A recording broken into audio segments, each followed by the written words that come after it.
Keep it going for Noah Cantor, everybody. Noah. My wife tapped me when you started talking about your girlfriend. She's like, "Oh, that's the dude you were talking about." Yeah, that's so fucking cool. I'm not gonna say it. All right. Let's keep it going, guys. You guys having a good time so far? We got a couple into it. We got a bunch of good comics coming tonight. The next guy coming to the stage, an Army veteran, or actually Army, still active Army, if I'm not mistaken. Ladies and gentlemen, keep it going for Billy Harper. All right, thanks, Dwayne.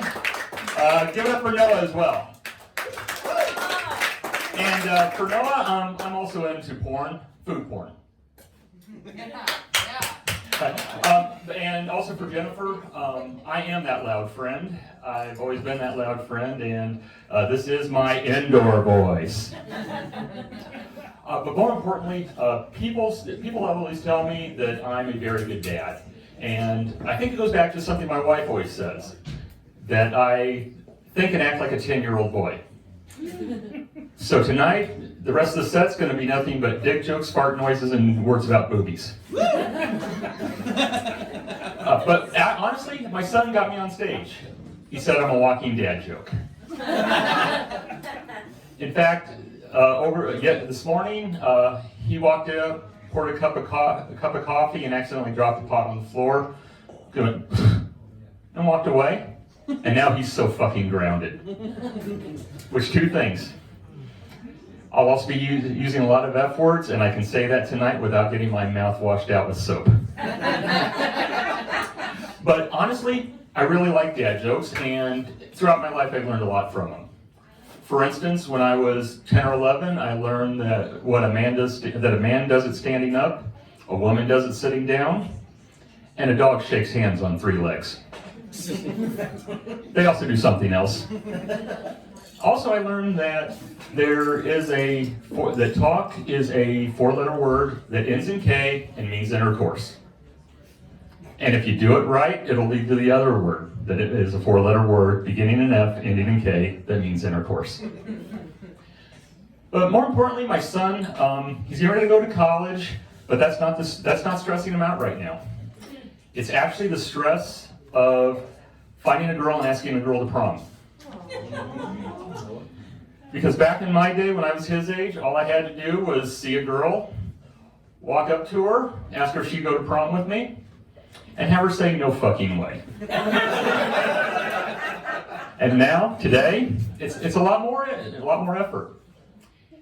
My son has to come up with a light show, lasers with Rush playing in the background, a full production, and a big sign that says, "It would be my rush for you to go to prom with me." Only to have her say, "No fucking way." Also, it's stressful for him because I asked him if he needed help getting ready for prom, and he said, "Well, let me look at your prom pictures."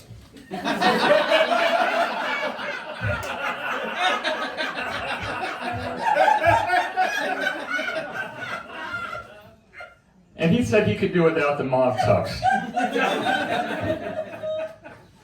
But also, he went to prom last year, and he was with some friends, and one of the parents hired a photographer to follow the kids around, which is only this much above having the dad show up to prom and doing it himself.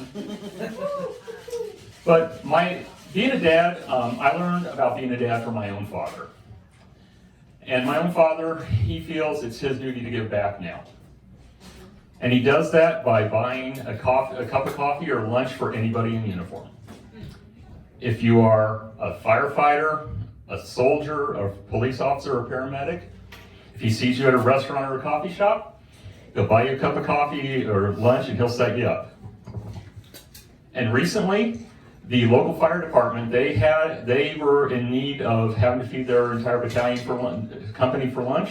So now they just show up wherever my dad's having lunch, and he takes care of them.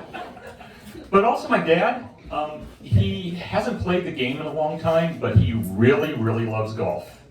He's very obsessed with it.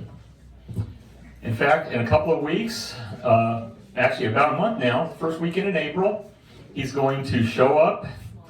He's going to get up in the morning on that first Sunday in April, put on a pullover, his khakis, and his Kelly green jacket, and parade around like he's a former Masters champion.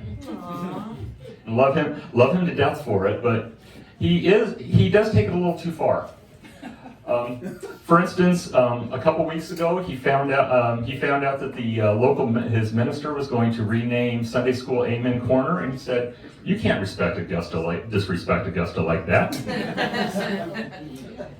And then my sister's getting tired of him as well, because whenever she does her lawn, and she recently planted azaleas, he said the greenskeeper at Augusta would not do that. But also the other thing is, when I call him, when I call him on Sunday and he's watching a match, it's like he is actually there. Example of our call is I ring the phone and I say, "Hey Dad, how are you?" And he goes, "I'm on my approach right now, and Mickelson's up by 2 strokes." I gotta work on that one. But thank you, and I do want to thank everybody, because a friend of mine recently said that they need to bring the Gong Show back for me, and I wasn't gone tonight. So thank you very much. Billy Harper, everybody.